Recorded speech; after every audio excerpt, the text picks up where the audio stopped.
Hi, Water Signs, Cancer, Pisces, and Scorpio. Welcome po sa ating channel at ito ang inyong Daily Gabay Tarot Reading for September 15, 2023. Please be reminded that this is general reading po, so maaari kayo makarelate o hindi. Just take what resonates. Gamitin ang reading na ito bilang gabay lamang. Balik po kayo dito bukas para sa ating Daily Gabay Tarot Reading for September 16, 2023. Please like, subscribe, and click bell button para updated po kayo sa daily tarot reading natin. Maraming salamat po. Spirit guides, ano po ang ganap today para kay single, water signs, Cancer, Pisces, and Scorpio? Mag-ingat po. Mag-ingat sa mga ka-date nyo ngayon kasi may nakikita ako ditong one night stand. So, decision nyo na po yan. Pero mag-ingat po. So, you are taking risk. So, mag-ingat po talaga. Pag-isipan to. Kailangan ng proteksyon. Pag-isipan ng mabuti. So, sa mga may relasyon, you need time to for healing yourself, for healing na kasi nasaktan kayo. Pero after this healing, nagkaroon kayo ng new cycle or na-heal po kayo. Nagkaroon ng progress sa inyong healing process.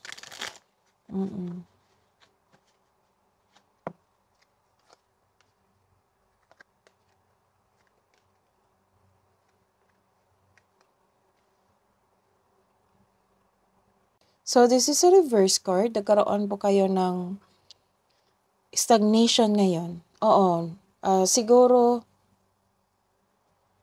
hindi naman sana natuloy yung one night stand. Nagkaroon kasi dito ng stagnation, negativity, confusion. Yun yung nasasagap ko na energy from you.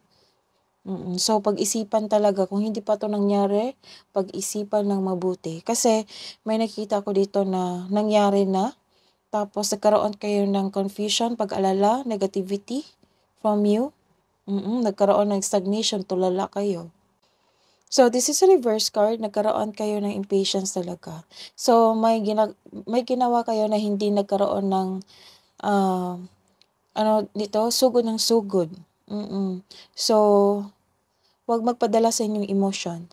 Hinihinay lang, dahan-dahan lang po. Kasi may nakita ko dito na matutuloy talaga. Parang gano'n, bahala na. Nanaig yung nararamdaman nyo. So, this is a warn cards. Na pag-isipan ng mabuti. So, kailangan ng protection. Sana hindi kayo magsisi kung nangyari man ito or ego mo ito. Sana hindi natuloy. So, nagkakaroon kayo ng love message kahit nagkaroon kayo ng space. Cool off. Mini-message ka pa rin ng inyong kapareha na love ka niya. Nagkaroon ng emotional intelligence dito, sweetness, gentleness from your partner. So, naging mabait siya sa'yo. Kasi nga, na-hurt ka sa ginawa niya, na-hurt ka sa mga pangyayari. Kaya ganon na naging ganito siya, na naging sweet siya sa'yo, naging gentle siya sa'yo. So, may sasabihin o makatanggap ka ng mensahe mula sa iyong kapareha na mag-set kayo ng date o outing para ma-okay ka na. So, at the end of the day, naging panatag ka. Naging okay na kayo. Pero some of you guarded na. Naging wise na kayo. So, what's the hidden truth?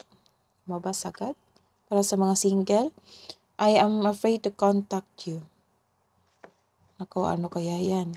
Sa mga may relasyon, I know that I crossed the line with you. So, sa mga love advice po para sa mga single. Cancer, Pisces, and Scorpio ngayong September 15. Your soul whispers love, your ego shouts fear. Sa mga may relasyon po, ano po inyong advice? power. The power of love is like a magnet drawing souls together. So what's the single advice po? Love advice para sa mga single? Spirit guides. Secret admirer. May secret admirer ka. Someone has deeper feelings for you than they are letting on. Sa mga may couple,